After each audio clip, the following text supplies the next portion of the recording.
ప్రజాప్రతినిధి న్యూస్ కి స్వాగతం. చేర్యాల రెవెన్యూ డివిజన్ ఏర్పాటుకు అన్ని అర్హతలు కలిగి ఉందని ప్రభుత్వం వెంటనే రెవెన్యూ డివిజన్ గా ప్రకటించాలని Cheryala revenue division JAC chairman doctor R Parameshwar తెలిపారు. మంగళవారం చేర్యాల పట్టణంలోని నేతాజీ సుభాష్ చంద్రబోస్ విగ్రహం వద్ద పూలమాల వేసి దాదాపు 200 మందితో కలెక్టరేట్ కు బైకులతో ర్యాలీగా తరలి వెళ్లారు. అనంతరం జిల్లా కలెక్టర్ మను చౌదరికి వినతి పత్రం సమర్పించడంతో పాటుగా చేర్యాల ప్రాంతానికి ఉన్నటువంటి అనేకమైన అనుకూల అంశాలను పూర్తిగా వివరించారు. ఈ సందర్భంగా వారు మాట్లాడారు.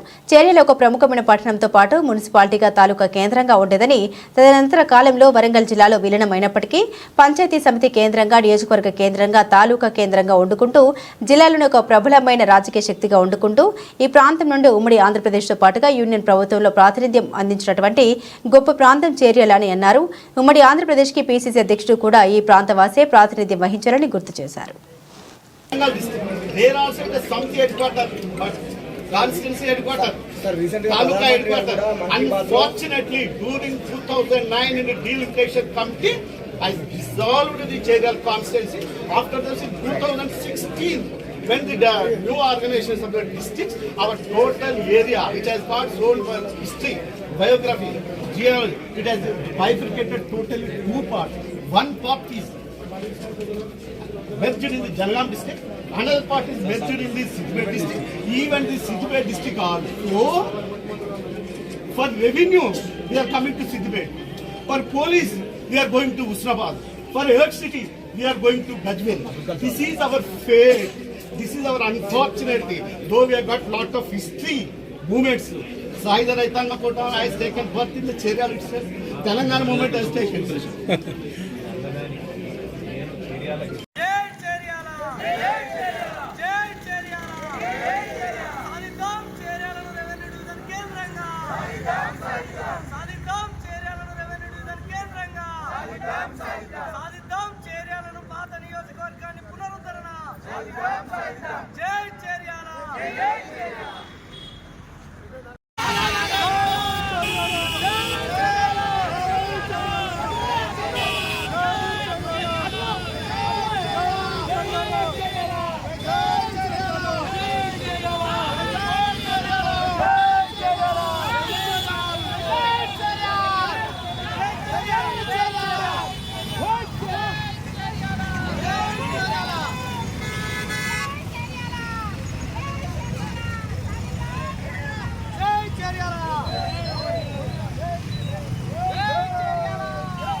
చేర్యాల ప్రాంతాన్ని రెవెన్యూ డివిజన్గా ప్రకటించాలని డిమాండ్ చేస్తూ గత 8 సంవత్సరాల నుండి గత ప్రభుత్వంలో ఉన్నప్పుడు అందరుగా ఈ ప్రాంత ప్రజలతో పాటు ఈ ప్రాంతంలో ఉన్నటువంటి అన్ని రాజకీయ పార్టీలని ఏకమై జేఏసీగా ఏర్పడి అనేక వినతులు, అనేక విజ్ఞప్తులు, అనేక ఉద్యమాలు, రాస్తా రోకాలు, చిట్ట చివరికి రిలే నిరాహార దీక్షలు చేసినప్పటికీ కూడా ఆనాటి ప్రభుత్వం స్పందించలేదు. పైపెచ్చు జేఏసీ మీద కేసులు కూడా పెట్టడం జరిగింది. చేర్యాల ప్రాంతానికి గొప్ప చరిత్ర ఉంది, రాజకీయ చరిత్ర ఉంది, భౌగోళిక చరిత్ర ఉంది, సామాజిక చరిత్ర ఉన్నట్టుంది. స్వాతంత్రం వచ్చిన తొలినాల్లోనే నల్గొండ జిల్లాలో ఒక మున్సిపాలిటీగా ఉన్నటువంటి ప్రాంతం, నల్గొండ జిల్లాలో తాలూకా ఉన్నటువంటి ప్రాంతం, వరంగల్ జిల్లాలో నియోజకవర్గం ఉన్నటువంటి ప్రాంతం, ఇవన్నీ రద్దు అయిపోయి చిట్ట చివరికి అనాథులుగా ఆల్మోస్ట్ ఈ చేర్యాల పీపుల్ ఆర్ఫన్స్, తల్లిదండ్రులు లేని అనాథ పిల్లలు ఉన్నటువంటి బ్రతుకులకు ఈ ప్రాంత బిడ్డలందరూ మళ్లీ ఏకమై చేర్యాల ప్రాంతాన్ని రెవెన్యూగా ప్రకటించాలని కోరుతూ డిమాండ్ చేస్తూ ఈనాడు కలెక్టర్ గారికి వినతి పత్రం, విజ్ఞాపన పత్రం ప్రజల పక్షాన, పార్టీల పక్షాన కంటే ప్రజల పక్షాన మేము ఇవాళ ఇస్తున్నాం.